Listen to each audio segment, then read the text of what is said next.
Now, flat earthers always like to claim that we see too far, but Professor Dave was correct with his fourth challenge. Then show something over land far away. Now, I don't agree that it needs to be over land, but they should be able to find something that is far enough away and would be impossible to see on a globe.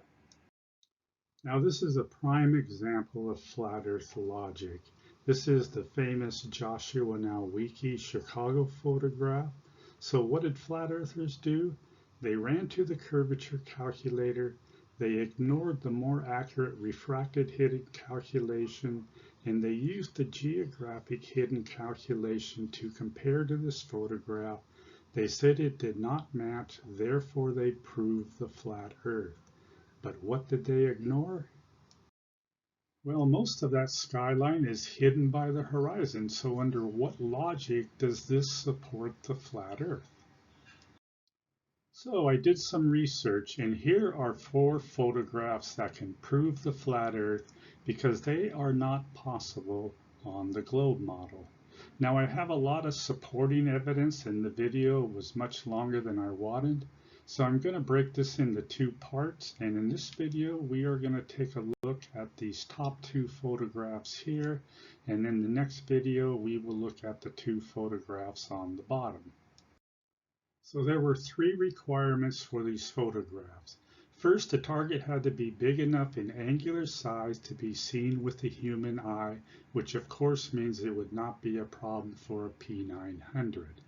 Now, the clarity of the atmosphere is a legitimate argument, so I made sure that there was a time period where either the setting or rising sun was behind the target. And the third is that the photograph must be absolutely impossible on a globe. Now, since my evidence is based on the relationship of actual and angular size, I just want to do a quick review, because in the flat earth community there is some confusion about how these 2 measurements are mathematically related. So there are 2 ways that we can measure this building. The first is the actual size, and it does not change with distance. No matter how far away this building gets from us, it is always 1,000 feet tall. But the angular size, or how big the object appears to us, does change with distance. And this is measured in degrees. Now, if you had a theodolite, you could make this measurement on any one of these buildings. But we also know how to calculate angular size if we know the actual size and distance of that object. Now, since all of my targets are very far away, I'm going to use this formula here, which will give me an accurate measurement of the angular size. So the first photograph was inspired by this taboo conspiracy video, and he mirrored a complete farce of a video by Nouvelle Geographic Planetaire, who were claiming that they had set a new world record long-distance photograph by photographing a lighthouse that was 326 miles away. Now, did they use their P900 to make a video showing the flashing light pattern of that lighthouse? No. What they actually did was zoomed into this screenshot, and you can see this circle right here. This is that close-up, and if you look closely at the top of the arrow, you might just make out a little tiny light-colored smudge. So this was their evidence. But what was missing from this photograph? Well, that would have been the neighboring island of Corsica, which should have been on the horizon right in here. So here's an opportunity for Taboo Conspiracy and Nouvelle Geographique Planetaire to prove that they have actually taken a world record long distance photograph. The target is Corsica Island. The biggest mountain on that island is Montecito. You can use the same location. I believe it is pronounced Puig Sau Fort, and the distance will be 302 miles away.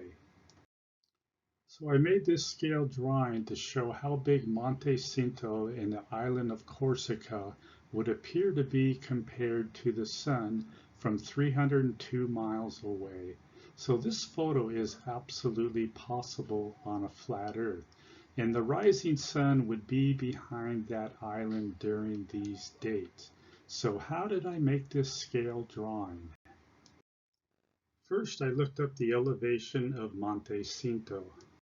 Next, I used Google Earth to make a profile of Montecito and the surrounding mountains.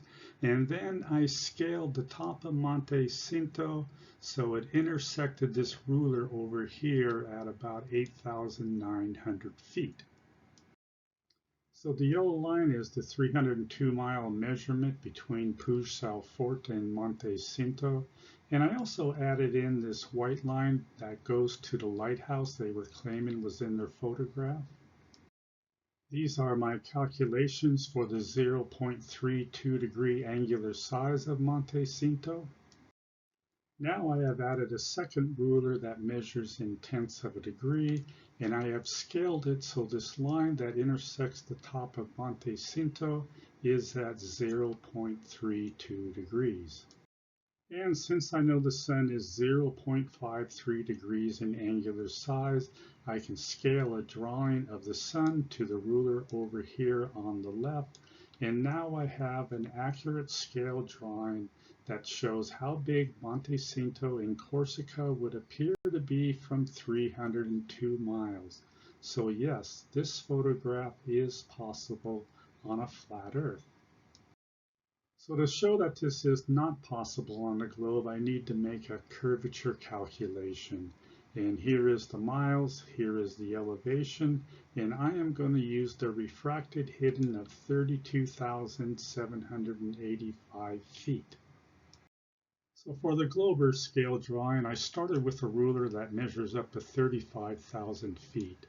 Then I scaled the top of Montecito so it intersects the ruler at close to 8,900 feet, and then the horizon intersects the ruler at close to the refracted hidden of 32,800 feet. Now I know that the top of Montecito is 23,907 feet below the horizon. Now I've added another ruler measuring in tenths of a degree and scaled it so this line intersects at 0.32 degrees. Now I have raised this ruler so the 0 is aligned to the top of Montecito, and we can see that the top of Montecito is 0.86 degrees below the horizon. I think it is safe to say that there is no atmospheric condition that is going to loom that island above the horizon. So this photo is impossible on the globe Earth. Now I need some compass bearings to see when the rising sun will be behind the island. And between these 2 points, there are mountains that are 6,000 feet and higher.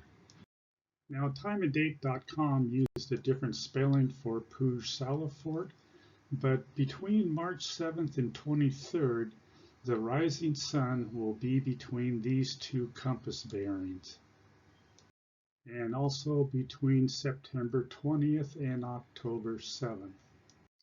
So again, this photo is possible on a flat Earth. The sun will be behind Corsica during these dates right here.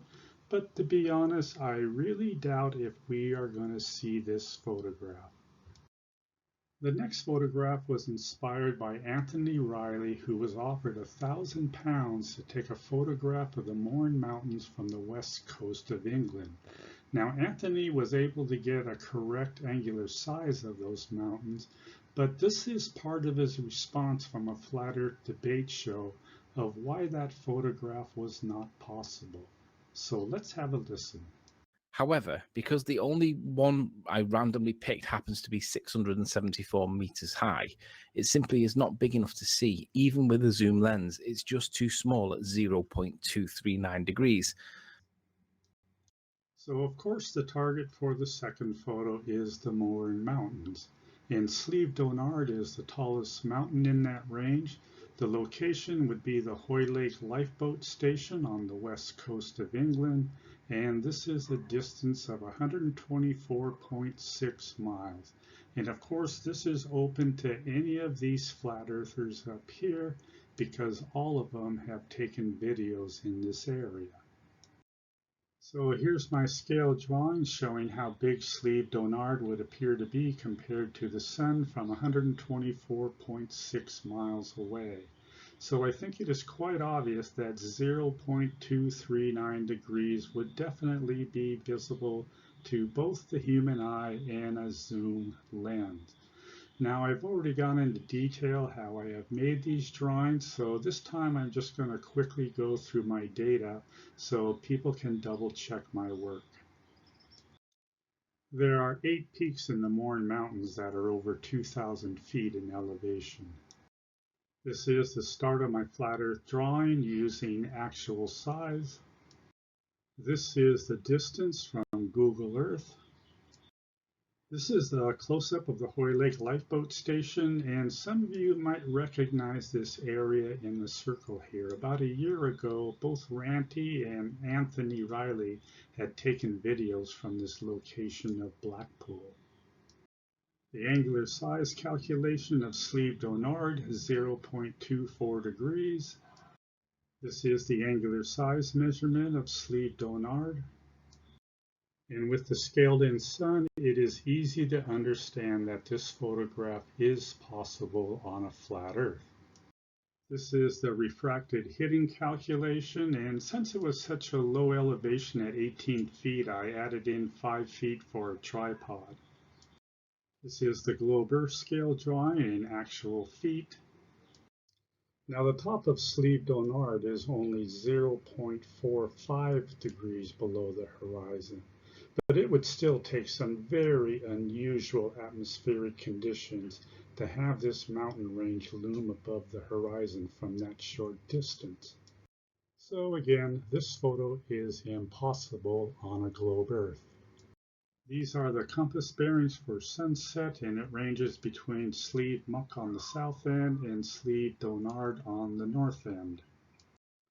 These are the dates for the setting sun during April and for the setting sun during August.